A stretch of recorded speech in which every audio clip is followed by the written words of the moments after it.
చాలరా.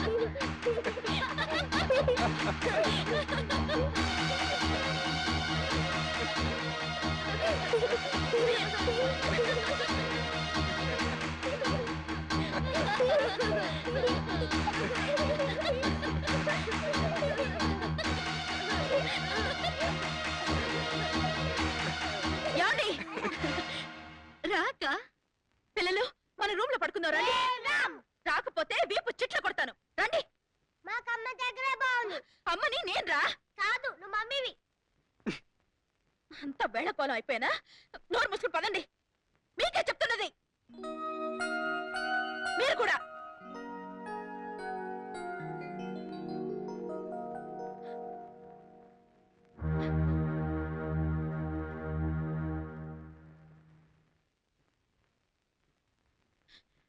అమ్మా నా దగ్గర సాగుతాయి దాని ఆటలు ఏమిటో.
నాలుగు రోజులు నేను పట్టించుకోపోయేసరికి నా మొగ్గుణ్ణి పిల్లల్ని అయస్కాంతలు ఆకర్షిస్తుందా?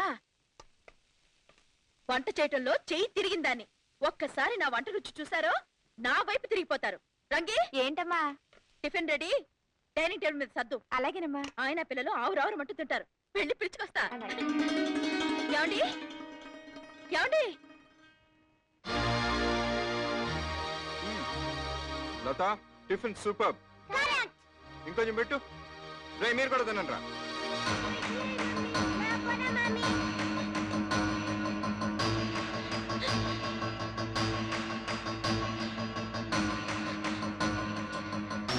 ఇంకాస్త ముందు నిద్ర లేచి ఉండాల్సింది. ఏమిటో. లత ఆఫీస్కి వెళ్ళి వస్తాను.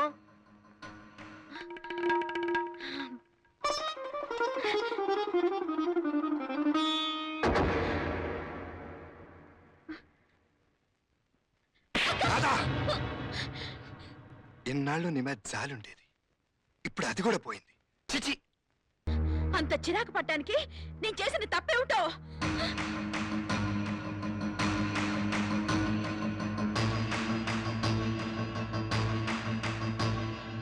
తప్పేమిటని అడుగుతున్నావు? పైగా తప్పు నీది కాదే, లతది. అల్లుడు గారికి చెప్పి నిన్ను శాశ్వతంగా దూరం చేయకపోవడమే లత చేసిన పెద్ద తప్పు. అమ్మా, కన్నతల్లి మాట్లాడాల్సిన మాటలు కాదు కదా.